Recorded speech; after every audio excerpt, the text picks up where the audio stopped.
So hello there guys and welcome back to a brand new episode of the DNF1 F1 podcast. I hope that you guys are well and still enjoying the winter break, and for those of you that are looking for other sources of entertainment, i.e. the World Cup for example, sadly it's not coming home, and at least not this time anyway, and as disappointing as that might sound to an Englishman like myself and of course my guest joining us as I'll introduce you in a moment. Some of you probably enjoyed that, or maybe you're from other countries that are still in the World Cup. So best of luck to you if you are one of those people. But whilst there's no F1 racing going around, we still have all the content coming to us at a moment's notice. If we thought silly season was crazy in the driver market this summer, I think the team principals may have trumped them with this one. And to go through all of the latest developments, I've got with me a friend of the show, F1 journalist Ben Hunt. Ben, first of all, thanks for coming on at such short notice. How are you doing, mate? Yeah, I'm all good, thanks. Yeah, enjoying my time off. I'm writing a book at the moment, so trying to get that done with Christmas shopping and looking after the kids, and obviously writing stories about F1, which I hadn't banked on doing, to be honest. But yeah, busy day. Yeah, I was going to ask, obviously you've had much time off from the F1 stories and obviously your particular role in journalism, and quite frankly it just doesn't seem to be no end for you guys right now, because by the time we get Christmas out of the way, when all of these stories may die down, we're back writing about F1 and the 2023 cars. It doesn't really stop, and I think that's one thing when people ask me a lot about journalism and getting into it. And I think, I always say you've got to be prepared to work on your days off, because any story can happen at any moment. And there are moments in my career where I've found myself filing from unique places, shall we say, working on your phone. It never really stops. And of course today was case in point. We knew we knew the Ferrari news was coming. But then there's a domino effect, and everyone's got the press releases out before. It was all pretty much done before 11 o'clock, I think, this morning. Yeah, crazy stuff. And of course, owing to that preparation, it does seem that the Ferrari news that you mentioned probably was the catalyst, or the smoking gun, if you like, that would set everything into motion. And as it was, I think that was the one that we did expect. But there were plenty others that we probably didn't expect. And I suppose the best way to start is, as you mentioned, with Ferrari, the confirmation that Fred Vasseur is joining the team from Sauber / Alfa Romeo, starting effectively, I think, January the 9th. So around about a week after we expect Matteo Binotto to formally end his time at Ferrari. As we said, Ben, this was news that we expected for some time. Yeah. Was Fred the obvious candidate for Ferrari? Was he the best candidate for Ferrari? Obvious? No, not necessarily. Best? Difficult to know who else to pick. I think Ferrari could have made inroads perhaps and looked at Seidl. That might have been one option for them, which I think would have made a lot of sense for them. He's done a great job at McLaren, and I'm sure we'll come on to him in a minute. But they've gone with Vasseur, who's kind of a tried and tested team boss. Very successful at what he's done. Obviously, very close with Leclerc. That's quite an important one. Ferrari do need to ensure that they retain the trust in the drivers, and of course by hiring Fred Vasseur, who has that link with Charles, makes a lot of sense. He's also done quite a good job at Sauber and Alfa Romeo. Is he the right man to lead forward? We don't know, but they've tried different approaches in the past, where Mattiacci, Arrivabene, of course Binotto. There's been a lot of characters coming through the door, but they've gone with something different, someone from outside of Ferrari, which makes a little bit of sense because they hadn't really tried that before. So let's see what he can do. Let's see what he can bring. He certainly brings experience. Let's hope that he can sort out the strategic problems that they have and the operational side, because obviously that's where Ferrari have been sort of let down over the last couple of years during Binotto's reign. Binotto, fantastic guy, really enjoyed talking to him and interviewing him, but ultimately it falls on him, and the failure of the team to deliver that championship comes down to him. So they needed to try something else. Why not give Fred a go?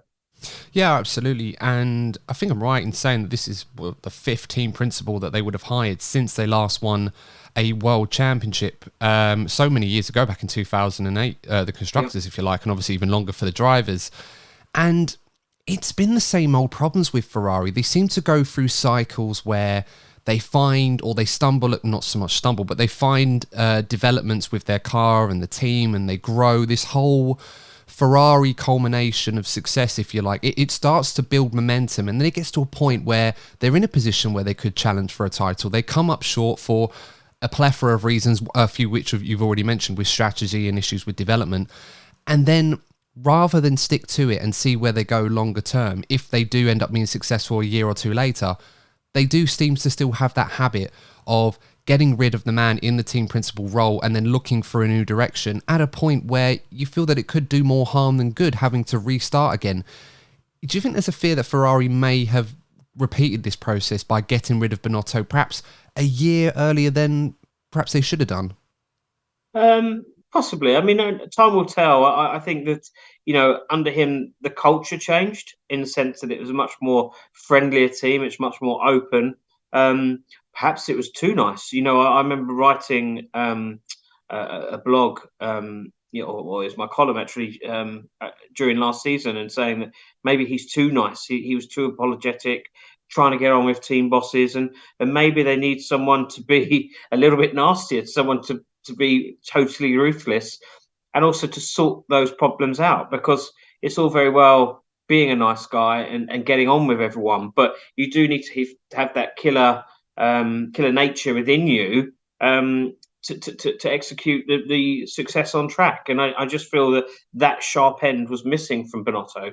The ability to hold people to account. He was always very apologetic for the team, which is all very well and good in certain circumstances, but ultimately he needed to change things. And I think that for me, the biggest disappointment was that there were no real key hires. Everyone was still the same. There was no real changes amongst the backroom staff. It was all very much just going through the processes. And of course, if you do have problems and you aren't delivering on track, and you do have strategy problems, and you do have operational problems, then surely you replace those people within the organization or find someone better. And he just wasn't doing that. He was protecting his staff, which is obviously great on one side, but on the other side, you do want to make progress and you do need to make changes. So, of course, by changing the man at the top, I hope that it changes the culture and everything else behind.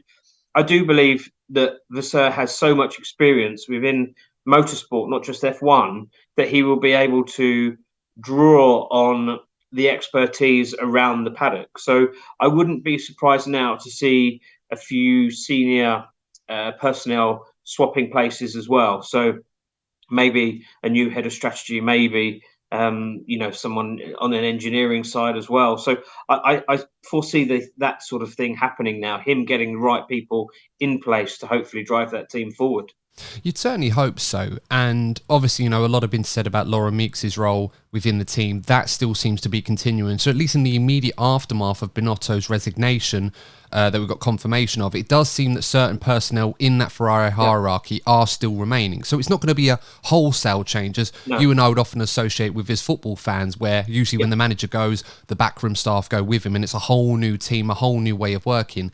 And in your mind, Ben, do you think that's going to be quite key for Ferrari, and in particular Vasseur? Because we already talked about a few minutes ago about how important it's been for teams to continue with the working methods that they have, and that at Ferrari, what we often get is when a new team principal comes in, there's a whole new approach. The script is flipped, if you like, and it takes the team a few years to kind of be accustomed to that. Maybe I think that it'll be a bit quicker, because I've mentioned before the relationship that he has with one of the drivers, and we all know Carlos Sainz to be a fairly adaptable driver anyway. So I don't think it will take that long. Maybe there might be a cultural difference between him and the Italians operating in the team. I don't know for sure, but maybe that will take some time. But I fully expect Ferrari to be up and running. Let's not forget that the car's already been developed and it's kind of almost ready to go. These winter months are really just the refining process, where he'll be going through operationally, looking at his staff and seeing who's best where. That's given him a couple of months to do so. So I expect them to be flying from day one. I think that, as I say, he brings experience and knows how to organise a team on a smaller budget. So let's see what he can do now with Ferrari's resource, and hopefully, for all of us, we want to see them there challenging, because that keeps it interesting. No matter what team you support in Formula One, what driver, if you have more teams in the mix, then it makes it more interesting for all of us, and that's really what we want to see. So I hope he can do it. He's got a couple of months to sort things out, but I do expect them to be flying at the start of the season. Yeah, absolutely right. And, I mean, I obviously have a bias in this being a Ferrari fan on this show, and a lot of people that listen to this know that quite well. For me, it always seems a bit empty sometimes. I think the Austrian Grand Prix a couple of years ago, where Leclerc and Vettel took themselves out of that race and the whole race was run without the Ferraris, for me, it felt a bit empty. And I know a lot of F1 fans felt the same. So I agree with you, yeah. A Ferrari do need to be there and they need to be competing. Yeah, you need to have a good Ferrari team in a world championship for it to be a good world championship. In the same way, you need to have a good Brazilian team in a World Cup for it to be a good World Cup. It's kind of, if we're going back into the football analogies again, that's really where we're at. We need to have a Ferrari team at the front fighting for wins, fighting for championships, for it to be known as a really, really good season. Yeah, absolutely. Just a quick note on the upper management, because you and I both know at Ferrari that one of the biggest ailments that they've had in terms of their success in the last decade and a half is the fact that upper management have perhaps been a bit too involved, and that the man that has been at the helm of Ferrari on a racing front has never really held the position or the same level of autonomy, if you like, as someone like Toto Wolff and Christian Horner, who both very much have their foot in the door within the company at CEO level, whereas the Ferrari team principal doesn't have that. And as we understand, Fred Vasseur will also have that issue.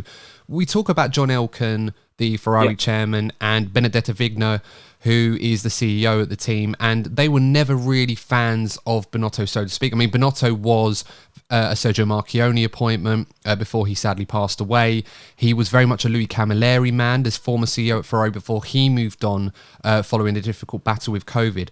Did you feel at the time that the writing was almost on the wall for Binotto with the likes of John Elkann, who perhaps wasn't involved enough and has now completely flipped that to the point where perhaps they're a little too much involved at Ferrari, where the same problems that have hindered them for years are now starting to come back again?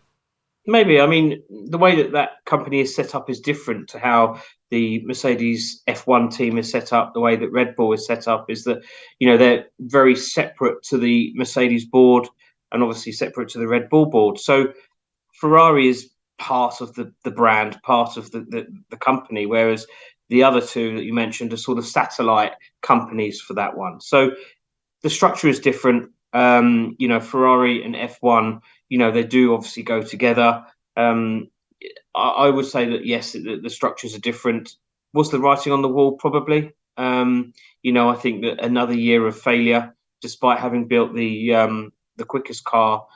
I think the operationally, the mistakes, the strategic mistakes, and I think that just become too much. And of course, you always look from a brand perspective, and it was, it could be viewed to be damaging to the brand if you see a team constantly failing to deliver. Then it is going to put pressure on the chairman and those at the top to obviously turn things around and start delivering results, because it could affect share price. I'm not saying it has done, but it could do. It's the knock-on effect. Whereas if you look at Red Bull and you look at Mercedes, the way they operate is slightly different. So, can't really compare them. They are separate things. Writing on the wall, yes, probably right in saying so. Yeah, no, that's a good point. And you suppose that environment at Ferrari, because of the lack of autonomy in that position compared to the likes of John Elkann and Benedetto Vigna that are currently running a Formula One team, but not necessarily having that knowledge of a Formula One team. Of course, that's a separate discussion for another day. Do you think that kind of pressure cooker environment that Ferrari have manifested since the John Todd era, perhaps being the only exception to what's going on right now and why they were so successful, arguably, do you think that sort of deterred the likes of Christian Horner and Andrea Seidl, who were rumoured to have been approached by Ferrari about taking over that role from Binotto? Yeah, I mean, they would have been, the sort of candidates that you'd probably be looking at if you were in charge. But then maybe you mentioned the fact that they don't have much experience in F1. If you're going to someone with plenty of experience, obviously Christian Horner's been there for a long time at Red Bull, but Vasseur's been in motorsport for donkey's years, so he is kind of bringing that asset to them. He's also kind of low maintenance. I would imagine he'd be fairly reasonable to hire in terms of the expectations of what he's asking for as well. So it's an interesting one. I think that I personally wouldn't have gone for Fred, but then I know the reasons why they have, and it makes a lot of sense for them to do so. Yeah, very true. I mean, a final part on Ferrari. We heard Toto Wolff on the F1 Beyond the Grid podcast talking about the situation at Ferrari and Binotto and how much pressure there can be for an Italian person in the eyes of the Italian media, and you're representing the country of Italy if you're the Ferrari boss. Fred Vasseur, the first non-Italian appointment since Jean Todt all those years ago back in the mid-90s.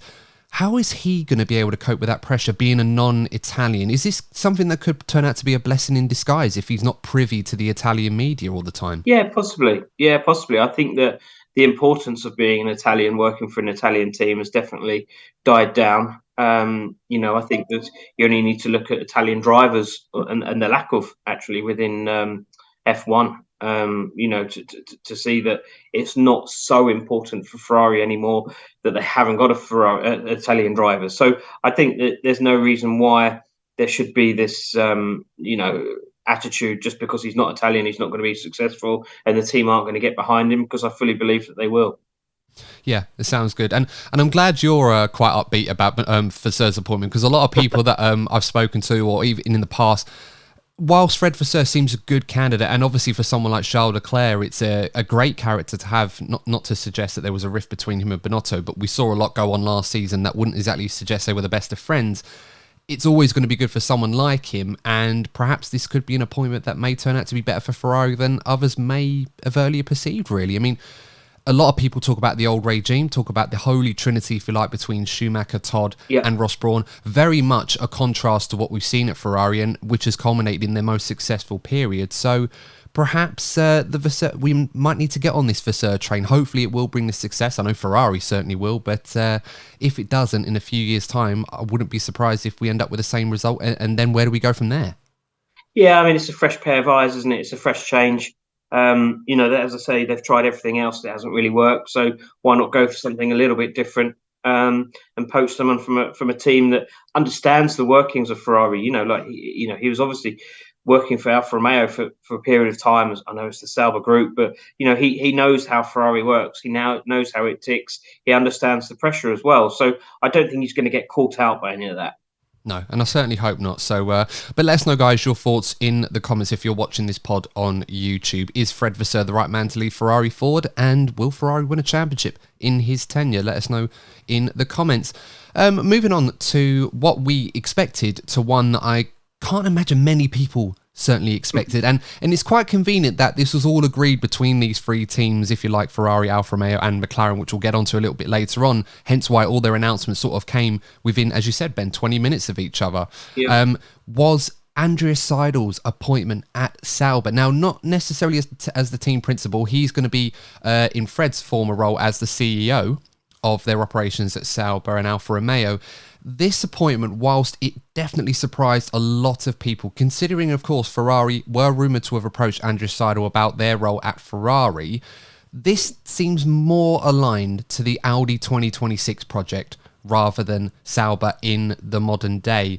With that in mind, it doesn't perhaps seem as surprising to Andreas Seidl as it may have done to the wider F1 fan base. No, exactly. I think that he's on a good project there. I think that he's obviously been very successful at McLaren, taking a lot of credit for turning that team around. Obviously, Sauber Group look at it and think, this is our man. This is the guy who can do the same for us. And I absolutely 100% think that he is the right man to lead that team forward. Great opportunity for him. His family, I think, was spending still time in Germany. So obviously it's closer to him, so he won't be commuting as much as he was doing with McLaren.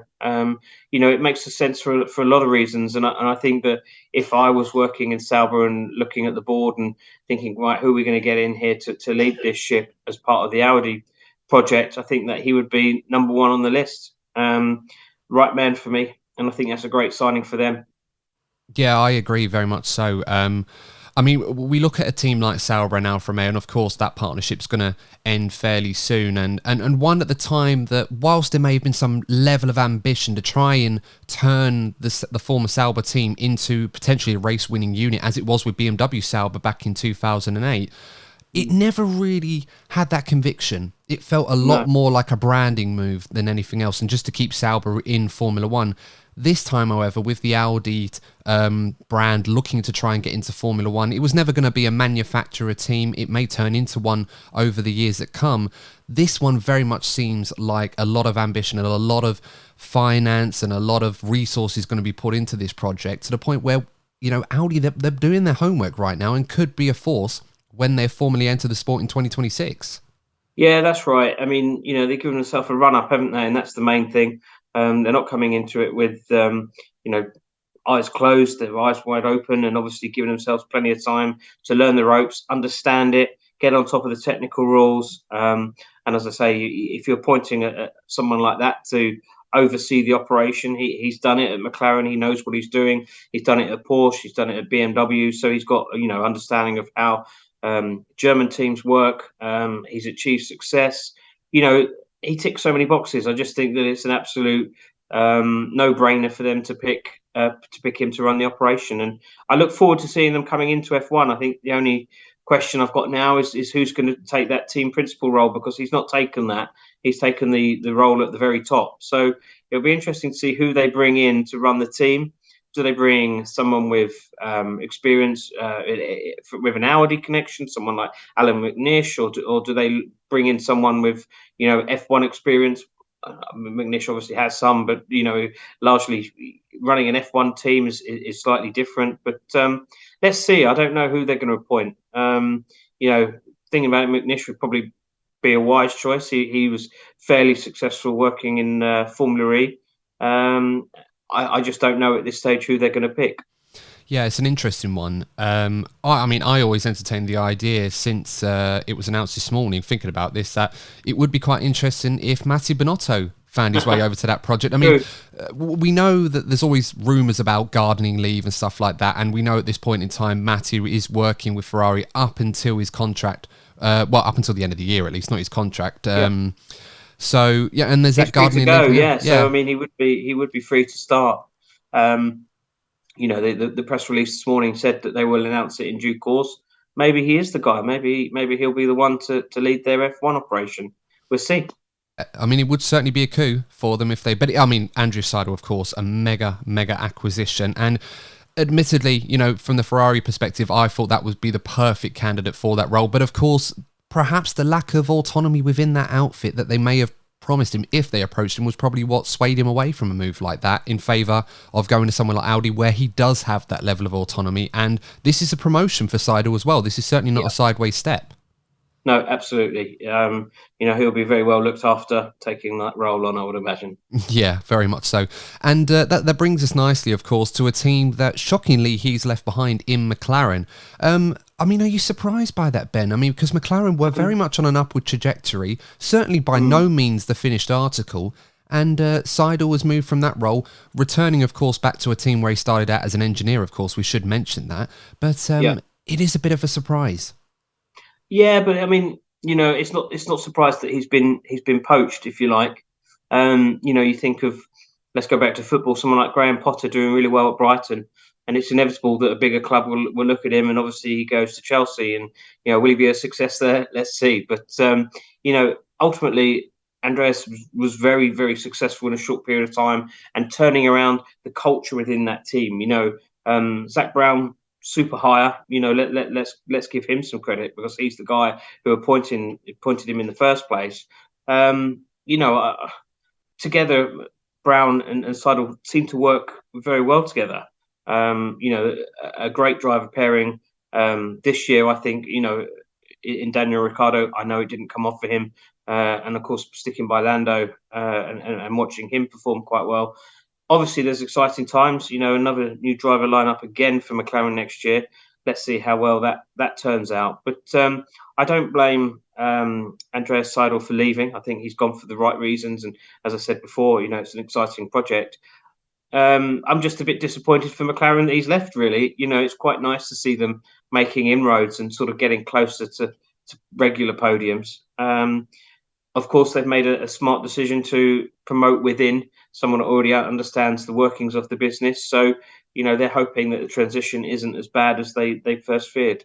Yeah, very much so. And, I do like the metaphor. Well, I mean, we should probably mention that, you're not obviously suggesting that McLaren are the Brighton in this Not at situation. all. But it feels to me that whilst this absolutely makes sense when you see the bigger picture, and I think that's what Andreas Seidl was gone for, I do wonder if this decision, whilst it wouldn't have been an easy one for him to make, has more suggestions that perhaps he may not have faith in the McLaren project, that perhaps he feels that the Audi project No, has no, I don't. more potential. No, I don't think that. I just think that it's a bigger opportunity, isn't it? Going to work for Audi in F1.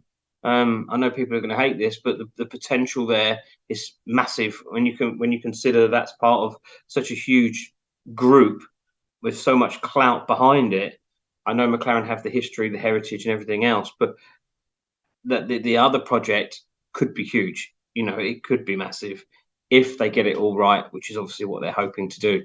Mm. So I think that I don't think it's a case of him not having confidence in McLaren, because I think that team is definitely moving forward, but it is a bigger opportunity for him. And obviously he's taken that CEO role, which Zach Brown sort of holds at McLaren. So, they're kind of on equal status now. And if Zach wasn't going to go, then obviously, he needed to find somewhere else to go, and it makes sense for him to go to that bigger project.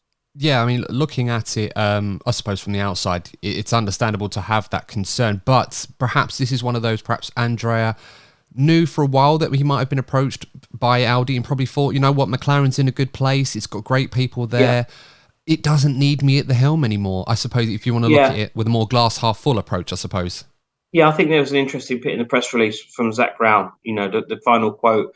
He thanked Seidl for his openness and transparency during the process. So they were fully in the loop. I think that's testament to both parties and relationship that they built, to trust each other. And there was obviously no leak. You mentioned before it kind of caught us out.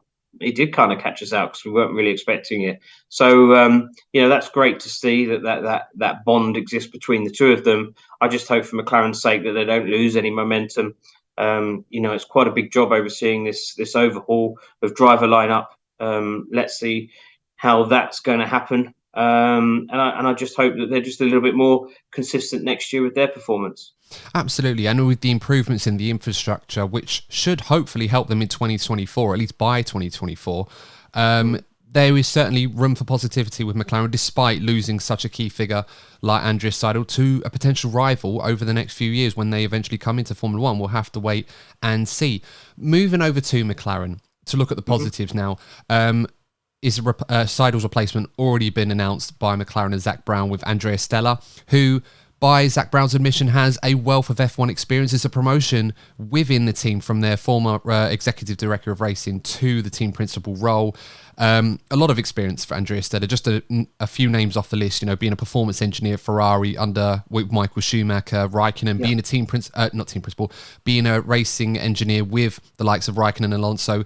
The man has a wealth of experience of dealing with top level drivers and world champions by extension.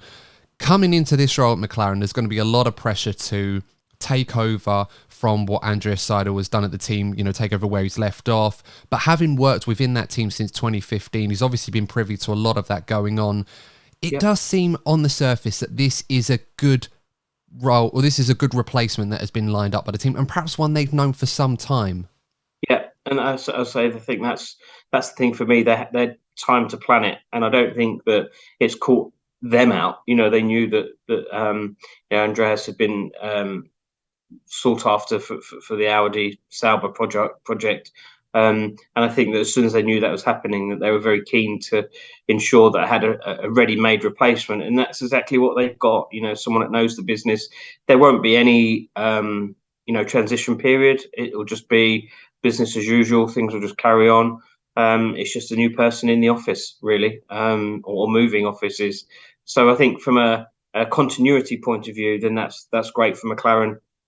You mentioned the experience. I think that's quite key. Norris is now the experienced driver at 23. I mean, That's that's crazy. quite young. So That's incredibly young. But yeah, so let's see. Maybe he is the right man to lead that driver pairing forward. I hope so. As I mentioned, I just want to see more teams in the mix for wins, not just one or two. It would be great if we had more fighting for wins. Yeah, very much so. And I'm glad you mentioned Lando Norris because, as you rightly pointed out, team leader at this point at 23, he's got a young, very, very high potential teammate in Oscar Piastri that has the whole world at his feet at this point. And given his junior career, he's obviously going to be very, very quick. Given all of these changes that are going on, that I'm sure Lando Norris would have been well aware of for a little while now, is there a fear that if this doesn't work out for him in the short term, that he may be interested in looking at other teams that perhaps have a little bit more about them, the likes of Red Bull, Mercedes, who will, I'm sure, no doubt be looking at their driver lineup in the next few years and probably have Lando at the top of their list of potential replacements? Yeah, I think so. I think that the team started sniffing around him as soon as he came into F1. I think that McLaren sort of dug their heels in, and if you remember, he was offered a role, and then after about 6 months with the team, he was offered a new contract very soon after to sort of fend off interest from any other parties. He has since obviously had another couple of contracts, and I think that the last one was a multi-year deal that sees him pretty much tied to the team. He said that he didn't really want to go anywhere. He wanted to stay there. He was trying to show his faith in the team as much as they were showing faith in him. So, at the moment, it's a good relationship. He's been close with Zach Brown for a number of years.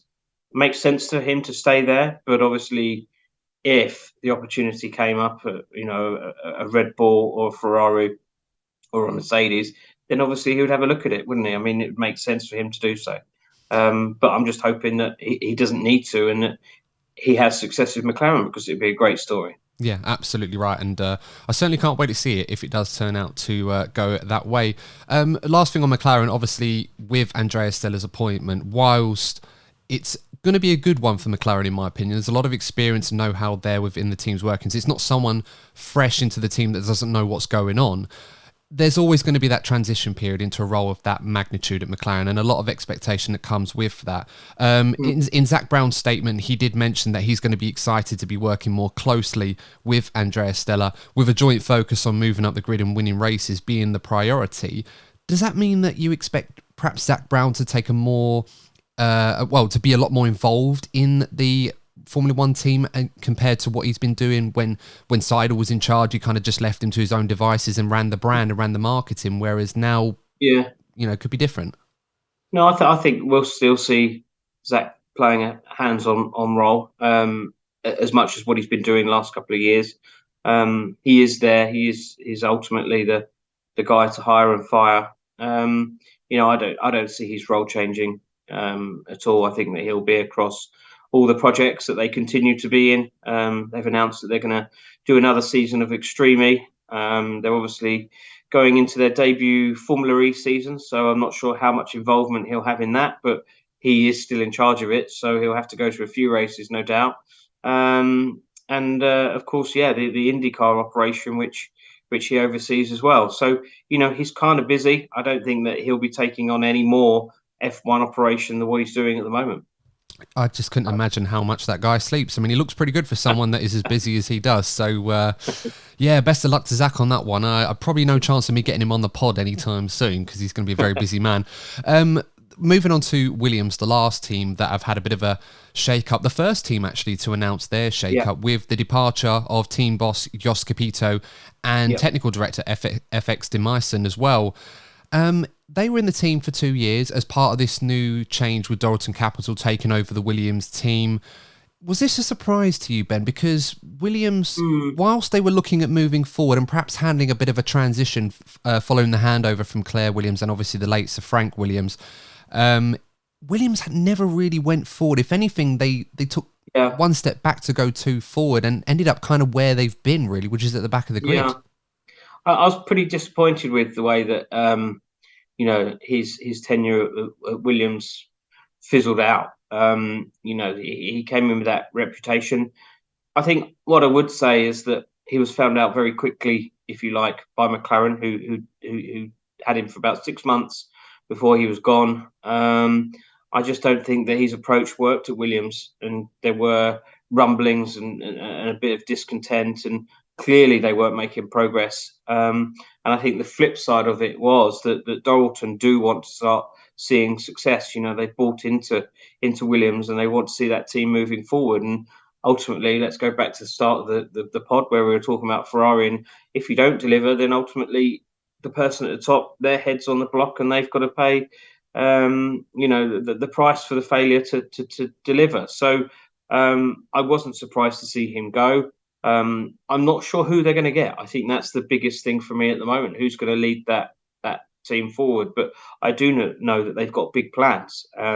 Dalton put on a very big show in Austin this year. It was kind of a unusually Williams event, shall we say? But it shows you the swell of support and the passion that they have for the team and for F1 as a whole. And I think they need someone who's capable of delivering success. They've obviously gone with their driver lineup for next year, one rookie and one fairly experienced in Alex. I just don't know who's going to be the person to lead that forward. Yeah, I mean, you heard a few names mentioned. They do need a big overhaul there.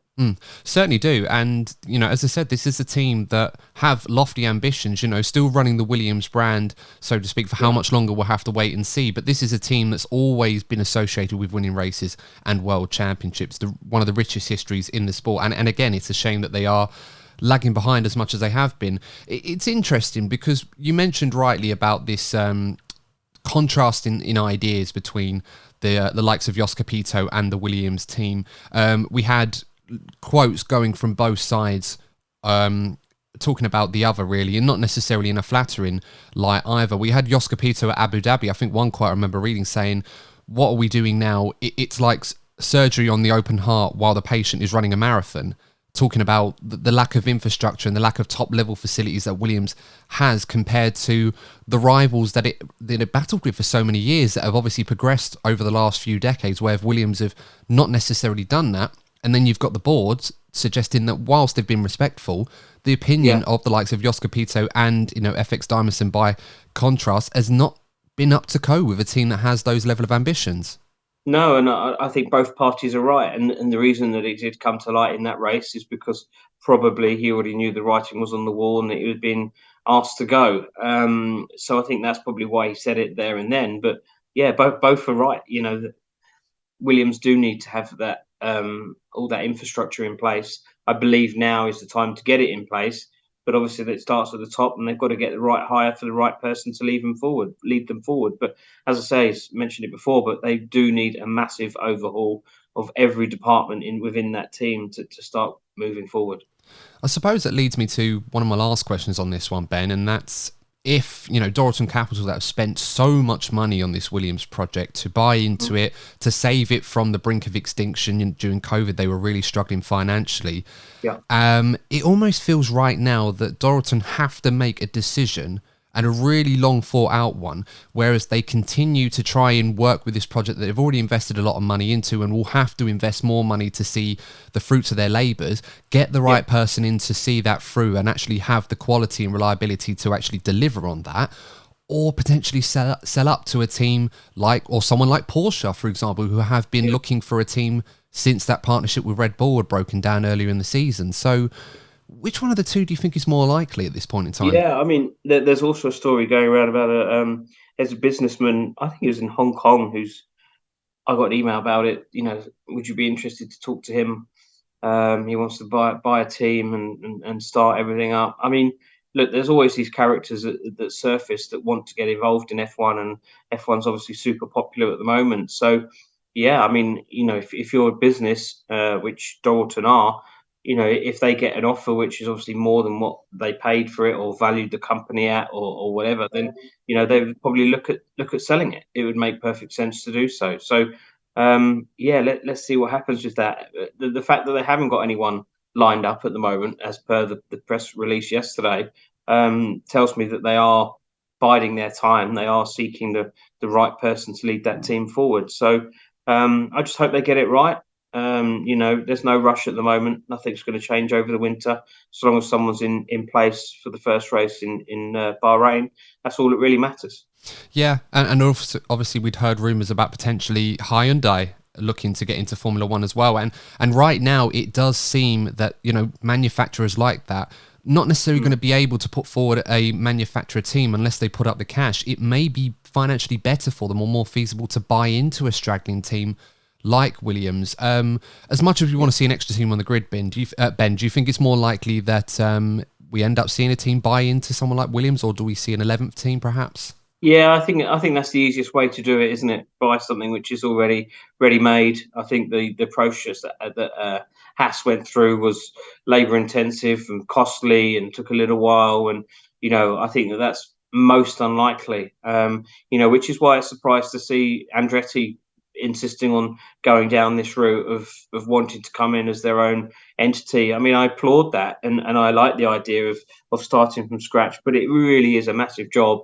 And of course, the difficulty you've got is getting the other 10 teams to agree to them having less prize money, because ultimately that's what the argument is. The prize pot stays the same, but they would be receiving less because there's an extra team on the grid. So purely from a selfish point of view, they don't really like that idea. And I understand why. They've got shareholders and bills to pay, etc., etc. So I don't know. Let's see. I just think that it's an easier. If I was starting a business, it would be easier to do it that way. To buy into F1 in a ready-made outfit. It would make more sense that way. Yeah, no, I agree, and it was something that I remember hearing Gunther Steiner talk quite passionately about, really, how F1 as a brand wasn't really worth much in real terms a couple of years ago during the COVID period, but now it's so lucrative, everybody wants a piece of the pie. But it's not as simple as just bringing a team in. The other team's obviously not going to allow that. They want to protect their assets in that regard. One final question, just for a little bit of fun. If you were in charge at Williams, Ben, who would you like to see in the team? I've heard a few names, like Jenson Button was one that was thrown about, Susie Wolff, that former Venturi boss, and obviously Toto Wolff's wife, a lot of experience there. Anyone in particular that might strike your fancy if you were the boss there? Yeah, that was. I'd heard both of those as well. Do you know what? I've not really given it much thought, to be honest. I don't honestly know. I don't know whether they'd look for someone outside of the championship. I don't know, looking at I don't know, Formula E or something else. I really don't know. I wouldn't know where to start with my approach at Williams. Who I'd be looking at, maybe an Formula 2 team or something. But something that definitely needs to change. Don't know. You've caught me there.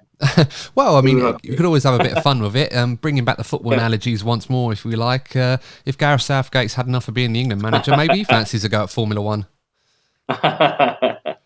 He's too nice. Yeah, Formula One would chew him up and spit him out. I mean, I love Gareth Southgate. I wouldn't want to see that happen to him because it can be very stressful at the best of times. Yeah. No, I don't know who Williams are going to go for. I don't know who they're going to pick. Honestly, I'm racking my brains here, but I don't know. I think that's it, because it's not an obviously easy job or tempting for someone. I know we joke and talk about. I mean, obviously, Jenson Button does have that link with the team already. He's some sort of development stroke coach role, and some nostalgia as well. But I just don't think that he would be willing, to do the 24 races. I think that his family and everything's based in LA. It makes sense for him to stay out there. So I don't think he would commit to that. Would Susie Wolff do it? Yes, she would do it. Could she do a good job? Yeah, she could. And it would certainly be interesting. I mean, we haven't had a female team principal for a while, have we? Since Claire left. And before that, it was Manisha, so Sauber. So, that'd be quite fun to see her in there. And going head to head with Toto would be quite fun, wouldn't it? Oh God, that would be brilliant, wouldn't it? Bring that back. We'll get Williams back to where they were around about 2014, 2015 times.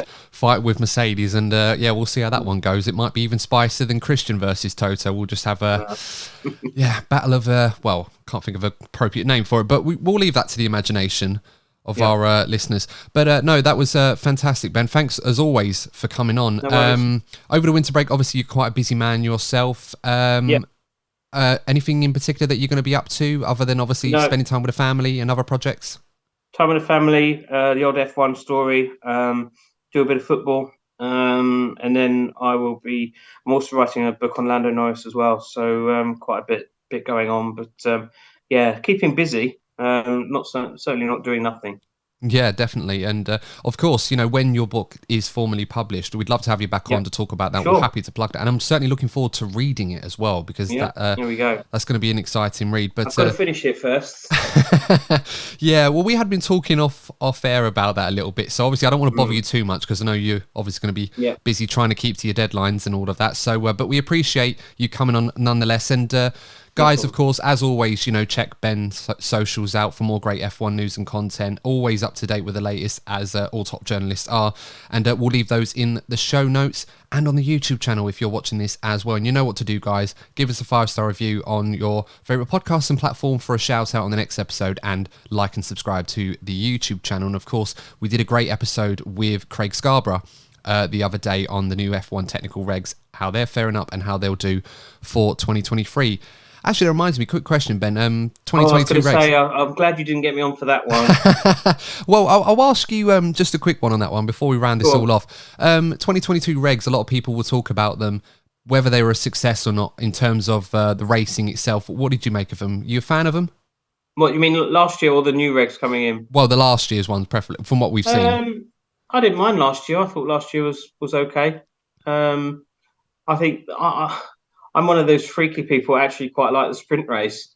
I know lots of people don't like them, but I quite like the mixed format. I think the racing sometimes a little bit dull, but I like the fact that it mixes things up and it does away with a practice session, which no one needs in their life. Yeah, absolutely. I think that is the best justification for them. And they are warming to me, but I just feel like, well, if we had 6 sprint races at Brazil, I think everyone would be on board with them.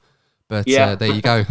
If we had 24 races at Brazil, we'd all be on board, wouldn't we? I mean, it's such a fantastic racetrack. I've said it before, but if we could move that around the world, then it would be an absolutely fantastic championship. But unfortunately, we have to go to Spain and we have to go to Yas Marina. I was worried you were going to say Mexico there. They've got such a great fan base, and you wouldn't want to isolate them, because it's not their fault that their track has become rather dull in terms of the racing. As a spectacle, it's fantastic, but can't be helped sometimes. But no, that's great stuff, Ben. And as always, thanks for coming on the show. But guys, no problem. That's all we've got time for on this one. Absolute crazy stuff going on. And at this point of recording, we don't know who's going to be in charge at Williams. Perhaps by the time this goes out on Wednesday morning, we may get some news. We'll have to wait and see. But until next time, guys, please stay safe. Thank you so much for tuning in. Enjoy your holiday season, whatever you are doing. And we'll see you in the next episode of the DNF1 F1 podcast. And as always, remember one thing. If you're not first, you're probably DNF1. Take care.